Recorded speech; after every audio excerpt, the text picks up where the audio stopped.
Folks, I simply will not comply. I'm not going to change my mind on that. Now, I may have a debate with you on how to balance a budget, but I'm not going to debate you on the sanctity of life and where that sanctity of life comes from, or what traditional values means and what happens to a people when they abandon those bedrock principles.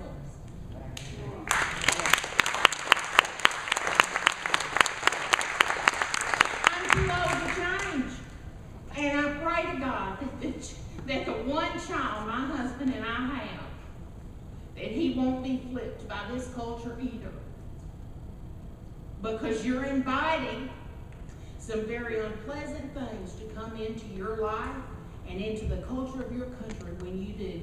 And my friends, you don't have to look very far out that door back there to find it. It's all in the news.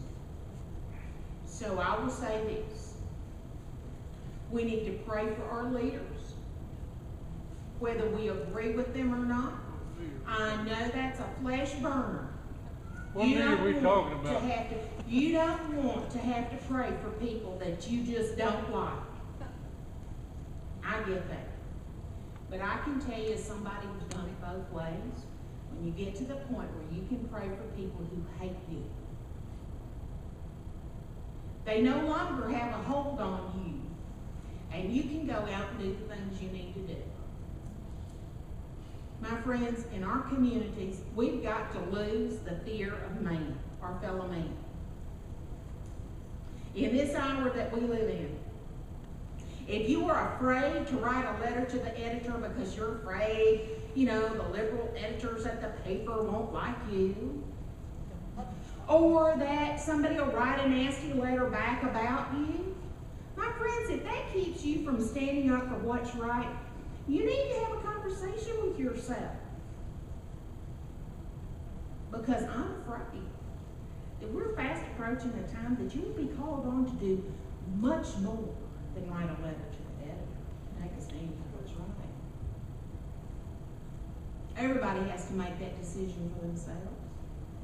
There's a price to pay for doing what's right, standing for what's right.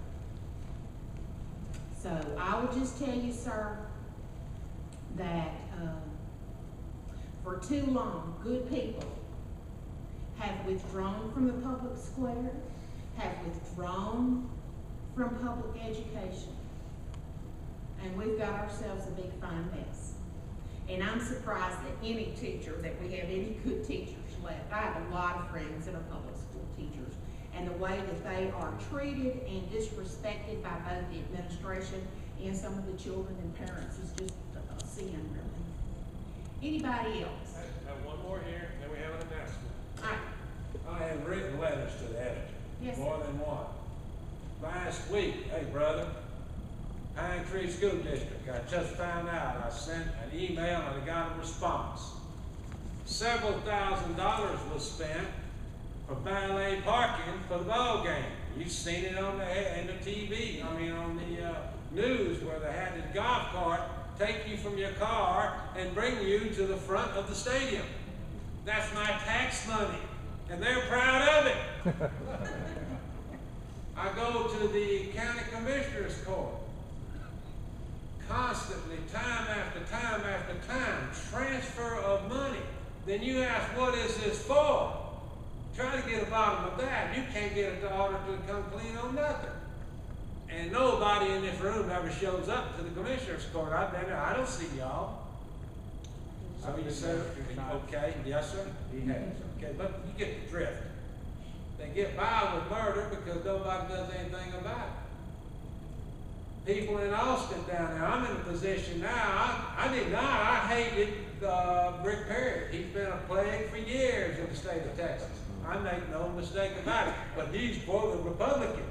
So what? I'll put Jack the Ripper, Al Capone, or some of these other guys in, and hopefully we'll get them out next time. I will put in the worst of the worst to try to get something else, but I'm not a good Republican. But that's all right, I can stand for that too. I also found out the biggest problem is on the state legislature, I may be corrected by you, but I doubt it seriously. Call up one of my reps, come to find out this stuff goes to a committee. The bureaucrats write the rules, gets the budget, goes to the committee. He never even reads what they do and they vote on it. This is a runaway bureaucracy. They're puppets. Well, sir, I can say I'm you're through. But here, first of all, here's what I have to say. Yes, on the way the budget works, I call it the great budget cram down, because now the budgets came out earlier last time, but and remarkably, they didn't have some of the very things in them that we've been fighting against in the baseline budget that came out of the House and out of the Senate. But see, then it goes to conference committee. And the conference committee appointees from the House are appointed by the Speaker, Speaker Strauss. And then the Lieutenant Governor appoints the conferees representing the Senate. And so they put all sorts of things back in. If the baseline budgets of the House and the Senate now have something in there, the conference committee can add it back in. So then they want to pass the budget. Well, this past session, we had 30 renegades that voted against the budget. That is remarkable. Usually it's about 2 or 3. And we had 4 in the Senate vote against it. And oh yeah, the establishment Republicans down there, the big government Republicans, yeah, they want to call them all sorts of names. But I'm looking for the day when we will have so many of them that they'll be able to stop the budget process because they don't have enough of them that will vote for it, so that it can go back and some of this excess spending can be taken out of it. I encourage our state reps to speak out and say, you know what, you being mad about it, and you telling me about it doesn't tell everybody about it. I encourage those constitutional conservatives, and we have a lot of them, and we elected some more, to go get on the south steps of the Capitol and talk about what's going on in the Pink Dome that is anti-liberty, that is against your best interest for your life, your liberty, and your property, and to tell people about it. They need to raise the roof down there, and I encourage them to do it. You know, just grousing to yourself doesn't help anything. And I do. I encourage them to be rebellious down there in the name of liberty. And I'm not looking forward to the session, I can tell you that, because Austin's not my favorite place. I haven't recovered from last session. And my F-150 pickup, whenever it heads to Austin, I think it knows, because it, you know, it's like it doesn't want to go. But I'm going to be down there as a volunteer, and I'm going to do what I can. But I will tell you that you need to call your elected officials. You need to, because again, if they do the right thing, tell them that they did it. You need to encourage those that are doing the right thing, because it's a lonely place. They get the daylights beaten out of them down there, particularly by the liberal media, and then by their colleagues. And then the lobbyists are after them and try to kick them out of office like they tried over in Smith County.